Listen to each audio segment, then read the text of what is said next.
n'ihi ihe isi ike nke jupụtara n'ala anyị tata. Obi nke Ọnịcha Igwe Alfred Achebe gara n'ihu wee gbaa ụmụafọ Naịjirịa ume ka ha gbaa mbọ nọgidesi ike n'oge a site n'ikwudoro onwe ha ma na-arụsi ọrụ ike.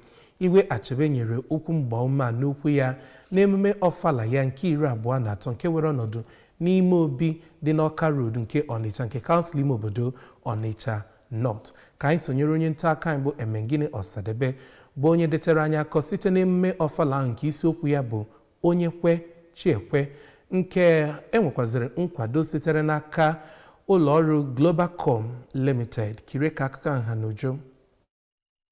Igwe Achebe nke ndị otu dị iche iche n'Ọnịcha gbara okirikiri kwararịrị na ihe ndị mmadụ ji ama mma bụzi nke dashiara azụ nke ukwuu, bụ nke wetara na enweghị nchekwube ebe ndị ọchịchị nọzi. Ọ kpọziri oku ka aka na-achị obodo a bụ President Bola Tinubu kpọkọba nzukọ nke a ga-eji wee tinye anya na ọnọdụ akụnụba nakwa nchekwa obodo. Ndị keneziri Igwe Achebe na ndị Ọnịcha ma gụnyere Kọmishọna steeti a na-ahụ maka ndị ntorobịa Maazị Patrick Ayamba, onye ogbo ya na-ahụ maka omenala na nnegharị anya Comrade Don Onyenji, onye isi oche okpuru ọchịchị Ọnịcha North Maazị Tony Nwora, onye bụbu onye na-anọchite anya nke ndị Ọnịcha North n'ụlọ ọrụ omebe iwu steeti a bụ Barrister Chugbo Enwezo, onye na-anọchite anya Ọnịcha North na South na ụlọ omebe iwu nke etiti Honorable Emeka Idu Madizara Gaba.